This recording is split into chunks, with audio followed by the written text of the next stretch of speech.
4 ہو گئے، ان کے ساتھ ان کی یارانہ تھا جناب، دوستی تھی، اور یہ سب کچھ، اور جو خاص طور پہ اسرائیل کو تسلیم کروانے کا ایک پورے کا پورا تھا، کیا کہنا چاہیے، اسکرپٹ، اور سارا جو ایک پلاٹ لکھا گیا، پلاٹ تیار کیا گیا، وہ تھا پریزیڈنٹ ٹرمپ کے داماد کے ذریعے۔ وہی سب کچھ چیزیں دیکھ رہے تھے، اور ان کو انہوں نے اپنا سیکورٹی ایڈوائزر بھی آفیشلی بنایا ہوا تھا۔ تو یہ 2 چیزیں تھیں، ایک ان کا نیشنل سیکورٹی ایڈوائزر تھا، ایک ان کے اپنے داماد کو بھی انہوں نے ایڈوائز کا درجہ دیا ہوا تھا، اور یہی کام دیکھ رہے تھے، اور جس کی وجہ سے وہاں کی اسٹیبلشمنٹ اس معاملے میں پریزیڈنٹ ٹرمپ سے خوش بھی نہیں تھی۔ اب جو آ گئے اس کی میں ایک مثال دے دیتا ہوں کہ افغانستان کا جو پیس ایگریمنٹ تیار ہو رہا تھا، تو ایک موقع پہ آ کے جو نیشنل سیکورٹی ایڈوائزر ہیں انہوں نے ان سے ڈیٹیل لینا چاہی زلمے خلیل زاد سے، لیکن پریزیڈنٹ ٹرمپ نے ان کو منع کیا ہوا تھا کہ جب تک وہ نہ کہیں اور جب تک یہ ایگریمنٹ سائن نہ ہو جائے، آپ نے اس معاہدے کی کاپی نیشنل سیکورٹی ایڈوائزر کو نہیں دینی، اور اس پہ انہوں نے اس کو سیچ بھی کر دیا تھا پریزیڈنٹ ٹرمپ نے۔ تو یہ ایک پیرالل ایک انہوں نے اپنا سسٹم چلایا ہوا تھا، اس پہ وہ کام کر رہے تھے۔ بالکل اسی طریقے سے میں آپ کو مثال دے دیتا ہوں، جیسے نواز شریف صاحب نے اپنے دور حکومت میں وزارت خارجہ اپنے پاس رکھی ہوئی تھی، اور وزارت خارجہ جو ہے وہ خود چلا رہے تھے، بلکہ وہاں پہ اپنے معاون خصوصی مقرر کیے ہوئے تھے، طارق فاطمی، سرتاج عزیز اینڈ کمپنی، اس نوعیت کے لوگوں کو وہاں پہ تعینات کیا ہوا تھا، اس سے زیادہ کچھ نہیں تھا۔ تو جناب یہ سچویشن تھی۔ اب آتے ہیں یو ایس الیکشن کا، گلف یعنی کہ خلیجی ممالک پہ، خلیجی سیاست پہ، مڈل ایسٹ کی سیاست پہ، اور سعودی عرب پہ اس کے کیا اثرات مرتب ہونے جا رہے ہیں۔ تو پریزیڈنٹ جو بائیڈن جو ہیں ان کی پالیسی کیا ہوگی۔ اب اس سلسلے میں آرٹیکلز بھی آنا شروع ہو گئے ہیں، اور ماہرین جو ہیں اپنی رائے دینا بھی انہوں نے شروع کر دی ہے، پاکستان کے حوالے سے بھی کیا پالیسی ہوگی، اور ادروائز بھی کیا پالیسی ہوگی۔ تو اس میں ایک بات ذہن میں رکھیے جی، یہ جتنا بھی اس وقت جو اختلافات، میں آپ کو بتا دوں کہ سعودی عرب یعنی محمد بن سلمان کی کمزوریاں 2-3 ہیں۔ ایک تو ان کا جناب قطر کے ساتھ تعلقات منقطع ہیں، اور یہ 4 ملکوں نے تعلقات منقطع کیے ہوئے ہیں قطر کے ساتھ، بائیکاٹ کیا ہوا ہے، سوشل بائیکاٹ، ہر طرح کا بائیکاٹ کیا ہوا ہے، تجارتی بائیکاٹ، اس میں سعودی عرب ہے، UAE ہے، مصر ہے، ان سب نے مل کے یہ کام کیا ہوا ہے۔ تو سب سے پہلے تو پریزیڈنٹ ٹرمپ جناب سعودی جو فیملی ہے، کنگ سعود فیملی، آل سعود جس کو کہتے ہیں، ان کے وہ یوں کہہ لیں کہ جناب فیملی فرینڈ اور فیملی الائے تھے، یہ بالکل اس میں کوئی شک نہیں ہے۔ اور پریزیڈنٹ ٹرمپ جب سعودی عرب کے وزٹ پہ گئے تو ان کو جو تحائف دیے گئے وہ بھی بلینز ڈالر میں ان کو دیے گئے تھے۔ 2017 میں ریاض میں ان کا وزٹ تھا، اور اس کے بعد پریزیڈنٹ ٹرمپ، میں نے آپ کو بتایا، ان کے داماد کوشنر، ان کے ذریعے ان کے تعلقات، اور سعودی فیملی کے ساتھ ان کے بہت زیادہ ذاتی تعلقات، فیملی ریلیشن شپ، تجارتی تعلقات اس نوعیت کے تھے، اور MBS جو ہیں وہ ان کے بہت قریب ہو چکے تھے۔ اب اسی طریقے سے UAE بھی اور بحرین بھی، یہ 3 جو ملک تھے، مصر، بحرین، UAE، سعودی عرب، یہ، اور کن کے ذریعے؟ پریزیڈنٹ ٹرمپ کے داماد کے ذریعے۔ پھر جو بائیڈن کی پالیسی تھی یہ نہیں ہوگی، نمبر 1 اس پہ آپ آ جائیں کہ جو بائیڈن کی پالیسی یہ نہیں ہوگی کہ وہ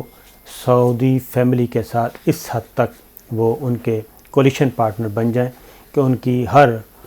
غلط یا صحیح بات کو وہ اس پہ ٹھپا لگا دیں گے۔ جو بائیڈن ایسا نہیں کریں گے، اور اس کی ریزن یہ ہے کہ یمن کی جنگ جو ہے وہ ذہن میں رکھیے کہ یمن کی جنگ جو ہے وہ MBS اور سعودی فیملی کے لیے اور سعودی عرب کے لیے بہت کیا کہنا چاہیے سینسٹیو ہے، ایک میٹر آف پریسٹیج بنا ہوا ہے جناب، عزت اور وقار کا مسئلہ بنا ہوا ہے۔ اور اس میں گو کہ پاکستان نے بھی مشورہ دیا تھا، پاکستان سے بھی فوج مانگی تھی یمن جنگ کے لیے، لیکن پاکستان نے انکار کر دیا تھا، جہاں سے یہ سلسلہ شروع ہوا اختلافات کا۔ خیر، تو یمن کے بارے میں یہ بتا دوں کہ جب پریزیڈنٹ اوباما تھے صدر، تو اس وقت جو بائیڈن جو تھے ان کے نائب صدر تھے، اور اس وقت بھی جو بائیڈن جو ہیں یعنی کہ پریزیڈنٹ اوباما اس وقت بھی یمن کے معاملے میں اس حد تک سعودی عرب کو سپورٹ کرنے کے لیے تیار نہیں تھے جتنا کہ بلیک اینڈ وائٹ میں بلینک چیک دیا ہوا تھا پریزیڈنٹ ٹرمپ نے۔ لہٰذا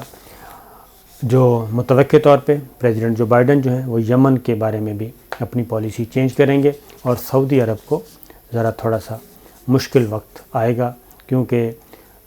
جو بائیڈن جو ہیں وہ یمن کے معاملے میں چاہتے ہیں کہ اس کو فوراً وائنڈ اپ کیا جائے اور جو ایک جنگ کا ماحول پیدا کیا ہوا ہے وہ نہ ہو، یہ اس وقت سے۔ لیکن پریزیڈنٹ ٹرمپ کی بالکل اپوزٹ تھی۔ اس کے بعد جناب اگلا آ جائیں کہ ایران کے معاملے میں بھی کہا جا رہا ہے کہ جس حد تک پریزیڈنٹ ٹرمپ چلے گئے اور وہ نیوکلر معاہدہ جو ہے وہ بھی ختم کر دیا، اور یک طرفہ طور پہ جو کچھ کر رہے تھے ایران کے خلاف، وہ اس شدت کی وجہ سے جو بائیڈن اور ڈیموکریٹس یہ سمجھتے ہیں کہ جناب ہم بلا وجہ ایک نیا دشمن پیدا کر رہے ہیں، اور جو بائیڈن کے جو ایکسپرٹس جو اس کے قریبی ٹیم ہے ان کا یہ کہنا ہے کہ وہ ایران کو بھی نیوٹرلائز کرنے کی کوشش کریں گے۔ ظاہر ہے دوستی اور وہ تو پاسبل نہیں ہوگا، لیکن وہ اس حد تک نہیں جائیں گے کہ ایران جو ہے اس کو دشمنی کے لیول پہ یا دشمنوں کے کھاتے میں ڈالا جائے، یہ ان کی پالیسی نہیں ہوگی، اور اس کو نیوٹرلائز کرنے کی کوشش کریں گے۔ لیکن اسی لیے کنگ سلمان ابھی جو ریسنٹ ان کی میڈیا میں سٹیٹمنٹ آئی ہے، جو گفتگو آئی ہے، وہ ابھی بھی یہ ڈیمانڈ کر رہے ہیں، اور ان کا اشارہ امریکی نئی انتظامیہ کی طرف ہی تھا کہ ایران کو سبق سکھایا جائے اور ایران کے ساتھ کسی قسم کی کوئی رعایت نہ کی جائے۔ اور خاص طور پہ جنرل سلیمانی جب مارے گئے عراق میں اور امریکہ نے ان کو ہٹ کیا تھا، تو اس کے بعد بھی جس طریقے سے سعودی عرب اور یہ سارے لوگ امریکہ کے ساتھ کیا خوش ہوئے، تو کہا جا رہا ہے جناب جو بائیڈن شاید ایران کے ساتھ اس حد تک نہیں جائیں گے اور دوبارہ مذاکرات کی ٹیبل پہ لانے کی کوشش کریں گے، اور اپنا وہی ایک ان شارٹ کہ اس کو نیوٹرلائز کرنے کی کوشش کریں گے جناب ایران۔ اس کے بعد اگلا آ گیا جی قطر۔ اب قطر کے بارے میں بھی میں آپ کو بتا دوں، اگین قطر جو ہے وہ امریکہ کا خاص طور پینٹاگون کا ایک اہم ترین الائے سمجھا جاتا ہے، اور وہ اس لیے سمجھا جاتا ہے کہ ایک العبید ایئر بیس ہے وہ قطر میں، وہ مکمل طور پہ ہے جی امریکہ کے استعمال میں، امریکی فوجی اڈہ ہے، وہ فوجی بیس ہے، اور جتنے بھی آپریشن ہیں مڈل ایسٹ اور اس کے ریلیٹڈ اور ایون افغانستان، تو وہی ایئر بیس یوز ہوتی تھی قطر میں ہی، قطر کی ایئر بیس ہی، قطر میں جو فوجی امریکی ایئر بیس ہے وہ استعمال ہوتی تھی، اور وہیں سے اپنے وہ تمام جو ہیں آپریشنز کرتے تھے۔ اور یو ایس جو ہے یونائٹڈ اسٹیٹس یعنی کہ امریکہ، تمام آپریشنز جو ہیں سینٹرل کمانڈ کے سیریا میں، افغانستان میں، وہ سب کے سب یہیں سے ہوتے تھے جناب، لانچ اسی کو استعمال کیا جاتا تھا۔ لیکن ہوا یہ کہ قطر کے خلاف جو میں نے کہا کہ 4 ملکی اتحاد بن گیا عربوں کا، اور وہ سعودی عرب، یو اے ای، بحرین اور ایجپٹ، یہ چاروں ہو گئے، اور پریزیڈنٹ ٹرمپ بھی اپنا وزن جو ہے وہ سعودی عرب ان 4 ملکوں کے کھاتے میں ڈال دیا، اور اس کی ریزن جو بعد آخری دنوں میں آ کے سمجھ آئی وہ یہ تھی کہ اسرائیل کو تسلیم کروایا جانا تھا ان 4 ملکوں سے، سعودی عرب سے، یو اے ای سے، بحرین سے، اور آپ کو معلوم ہے کہ اس پہ کام ہو رہا ہے، سعودی عرب کے ساتھ بھی ایک خفیہ معاملہ طے پا چکا ہے، لیکن اس پہ امپلیمنٹ رک گیا عوامی جو ہے رد عمل کی وجہ سے، جو کچھ مسلم امہ کی طرف سے رد عمل آ رہا ہے، اور اس کے اثرات جو ہیں وہ سعودی عرب دیکھ چکا ہے، وہ فرانس میں بھی دیکھ چکا ہے، وہ جدہ میں بھی دیکھ چکا ہے۔ تو لہٰذا پریزیڈنٹ جو بائیڈن جو ہیں وہ واپس آئیں گے جناب، ان 4 ملکوں پہ یہی پریشر ڈالا جائے گا کہ قطر جو ہے اس کا سوشل بائیکاٹ، اس کا تجارتی بائیکاٹ، اس کا معاشی بائیکاٹ ختم کیا جائے۔ یہ ایک اور ان کے لیے سبکی کا عمل ہوگا۔ پھر سب سے اہم چیز جو ہے وہ ہے سعودی صحافی کا جو قتل ہوا تھا ترکی میں، اور وہاں پہ جو قتل ہوا خشوگی کا، وہ بھی ایک کیا کہنا چاہیے، کہا جاتا ہے کہ اسرائیل کے کہنے پہ پریزیڈنٹ ٹرمپ نے اس پہ بیل آؤٹ کیا تھا MBS کو، تو وہ معاملہ بھی وہیں کا وہیں پڑا ہے۔ اور خاص طور پہ اس میں یمن میں بھی، اور اگلا جو میں آپ کو بتاؤں گا انسانی حقوق کے حوالے سے، جو بائیڈن جو ہیں وہ انسانی حقوق کے حوالے سے بہت کانشیس ہیں، اور وہ اس کو ایک کیا کہنا چاہیے تیز دھاری تلوار کی طرح استعمال کریں گے۔